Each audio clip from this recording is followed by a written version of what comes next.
Hi friends, இன்றைக்கி என் பையன் school விட்டு வந்ததுக்கப்புறம் டிஃப்ரெண்ட்டாக ஒரு ஸ்நாக்ஸ் பண்ணி கொடுக்கலாம் அப்படின்ட்டு யூடியூபெல்லாம் நிறைய நேரம் சர்ச் பண்ணிகிட்டே இருந்தேன்.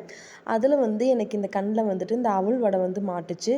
டிஃப்ரெண்ட்டாக இருக்கே, நல்லாவும் இருக்கே, அவளும் நம்ம விட்ட இருக்கே அப்படின்ட்டு ட்ரை பண்ணிட்டேன்.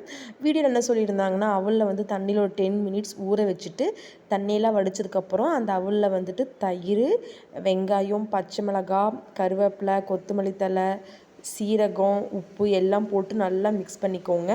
வேணும்னா வெள்ளை ரவை ஆட் பண்ணிக்கலாம். வடை மாதிரி இது மாதிரி தட்டி எண்ணெயில் போட்டால் சூப்பராக வரும்னு சொல்லியிருந்தாங்க.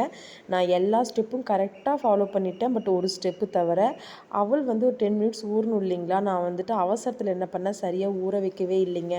ஒரு 5 மினிட்ஸ் கூட ஊறியிருக்காது. அது என்ன ஆச்சுன்னா, ஃபஸ்ட் டைம் வடை மாதிரி தட்டி போட்டேன். அது எண்ணெயிலேயே ஒட்டி ஒட்டி ஒரு பக்கோடா ஷேப்பில் வந்துருச்சு. அந்த வடைச்சட்டி ஃபுல்லாக ஒட்டிக்கிச்சு. ஓகே, இது என்னடா இது இந்த மாதிரி இருக்கே அப்படின்னு இன்னொரு டைம் ட்ரை பண்ணலான்ட்டு அந்த எண்ணெய் எல்லாம் இன்னொரு குட்டி வடைச்சட்டிக்கு மாற்றிட்டு திருப்பி மறுபடியும் ஒரு 5 மினிட்ஸ் அப்படியே மேரினேட் பண்ணி விட்டுட்டேன். தயிர்லேயே ஊறட்டும் அப்படின்ட்டு மறுபடியும் அழகாக குட்டி குட்டி பாலாக போட்டு பார்த்தா சூப்பராக வந்துருச்சு. ஓகே, இந்த டைம் மறுபடியும் வடை மாதிரி தட்டி ட்ரை பண்ணலான்னு போட்டேன். அதுவுமே அவ்வளோ அழகாக வந்தது. நிஜமாக சொல்கிறேன், டேஸ்ட்டு சூப்பர் பக்காவாக இருந்துச்சு. அந்த ஃபஸ்ட்டு பேட்ச் மட்டும் தான் கொஞ்சம் சொதப்பலாயிடுச்சு. அதுவும் சரியாக அவள் ஊறாமல் போட்டதுனால. மற்றபடி டேஸ்ட்டு சூப்பராகவே இருந்துச்சு.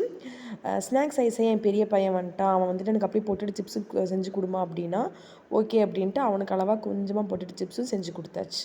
பாய்.